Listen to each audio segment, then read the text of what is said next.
माझ्याकडे इन्व्हेस्टमेंट आहे 1,00,000 रुपये, मग मी 1 कोटीपर्यंत कसं जावं? जर तुमच्याकडे 1,00,000 रुपये इन्व्हेस्टमेंटला आहेत तर त्यातले 25% ते 30% तुमच्या मार्केटिंगसाठी गेले पाहिजेत. जर तुमच्याकडे 1,00,000 रुपयाची इन्व्हेस्टमेंट आहे तर तुम्ही प्रोडक्ट विकण्यामध्ये जाऊच नका. तुम्ही सर्व्हिस क्रिएट करा. सर्व्हिस क्रिएट करण्याचे 2 फायदे आहेत. एक, त्याला इन्व्हेस्टमेंट लागत नाही. 2, तुम्हाला पैसे ॲडव्हान्समध्ये येतात. सो ते 1,00,000 10 लाखावरती जाणं हा टास्क असेल. ते 10 लाखापर्यंत गेला तेच तुम्हाला मल्टिप्लाय करायचे 10 वेळा. त्यात तुमचा 1 करोडचा रेव्हेन्यू जनरेट होईल. तुम्ही म्हणाल माझ्याकडे ₹1,00,000 आहेत आणि त्यातले मी 10,000 रुपये फक्त ठेवेन मार्केटिंगसाठी, त्यातनं काही होणार नाही. आणि त्यातनं पण त्या 30%पैकी पण 5% तुमचं ट्रायल बजेट असलं पाहिजे. की ते 5% असं विसरून पकडून चाल की ते वेस्टच जाणार आहेत, त्यातनं मला काहीच मिळणार नाही. तर आता गृहिणींनी, हाऊसवाईफनी त्यांच्यासाठी काय बिझनेस ऑपॉर्च्युनिटीज आहेत का? म्हणजे हाऊसवाईफसाठी फक्त खूप आहेत. हाऊसवाईफना आत्ता सुरुवात करत असताना घर सांभाळून करण्यासारखे जर व्यवसाय कुठले सांगायचे झाले तर ई-कॉमर्सचा व्यवसाय, ट्रेनिंग कोचिंगचा व्यवसाय. ट्रेनिंग कोचिंग म्हणजे ज्युनियर केजीच्या मुलांना शिकवलं, सिनियर केजीच्या मुलांना शिकवलं ते नाही. मी ऑनलाईन ट्रेनिंग कोचिंग म्हणतोय, ज्याच्यामध्ये तुमच्याकडे जर स्किल्स असतील तर ते स्किल्स तुम्ही दुसऱ्याला शिकवू शकता. मग तुम्ही पेंटिंग शिकवा, आर्ट शिकवा, किंवा हेल्थ अँड वेलनेसमध्ये काही शिकवू शकता. म्हणजे माझ्या माहितीत अशी एक व्यक्ती आहे की जी बासरी शिकवते. हां, हर्ष दवे नावाचा माझा एक मित्र आहे, तो आणि त्याची बायको बासरी शिकवतात. महिन्याला 1.5 करोड रुपये कमवतात. ऑनलाईन ऑनलाईन ना, ते पण फिजिकली पण नाही. सो ट्रेनिंग कोचिंग हा एक दुसरा ऑप्शन आहे. सो ई-कॉमर्स झालं, ट्रेनिंग कोचिंग झालं, किंवा दुसरं एक आहे ते म्हणजे आता अनेक बचत गट आहेत आपल्याकडे, पण त्या बचत गटांचा वापर योग्य दिशेने होत नाही. ते गव्हर्नमेंटच्या स्कीम्स घेण्याकडे जातो. तेच बचत गटांचं तुम्ही प्रॉपर पॅकेज, त्यांचे प्रोडक्ट प्रॉपर पॅकेजिंग, प्रॉपर सिस्टीममध्ये आणले आणि राईट ऑडियन्सला सोशल मीडिया थ्रू मार्केटिंग केलं तर त्यातनं एक मोठा ब्रँड क्रिएट करता येऊ शकतो.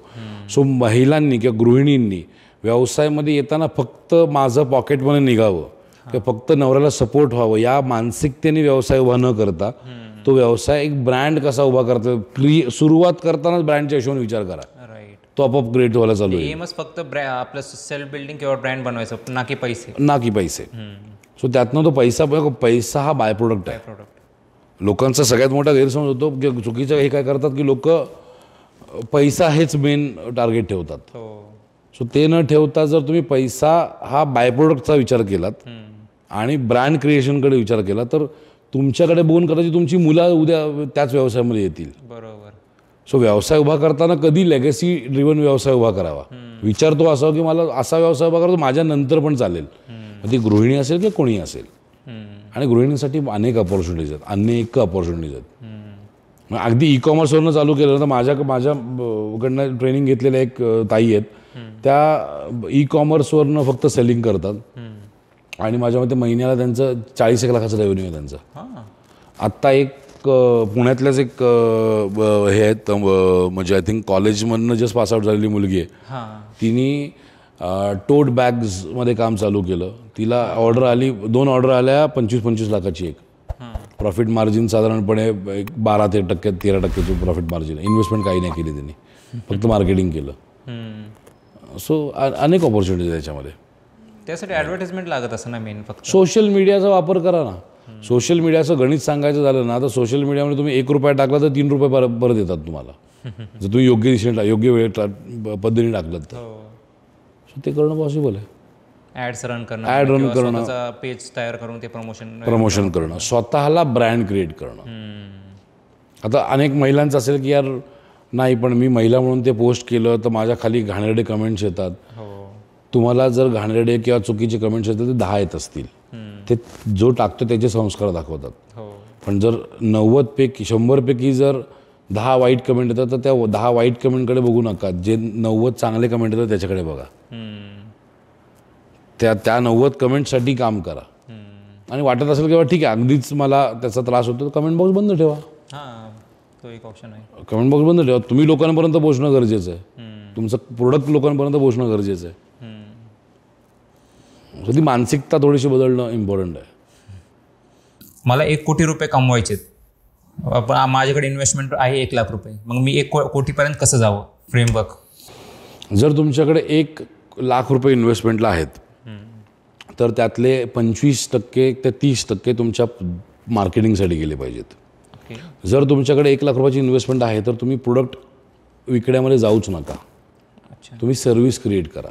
सर्व्हिस क्रिएट करण्याचे 2 फायदे आहेत. एक, त्याला इन्व्हेस्टमेंट लागत नाही. हो. 2, तुम्हाला पैसे ॲडव्हान्समध्ये येतात. सो ते 1 लाखावर 10 लाखावरती जाणं हा टास्क असेल. मग ते 10 लाखापर्यंत गेलं तेच तुम्हाला मल्टिप्लाय करायचे 10 वेळा. त्यात तुमचा 1 करोडचा रेव्हेन्यू जनरेट होईल. सो पण 30% ते 25 ते 30% तुमचे मार्केटिंगसाठीच गेले पाहिजेत.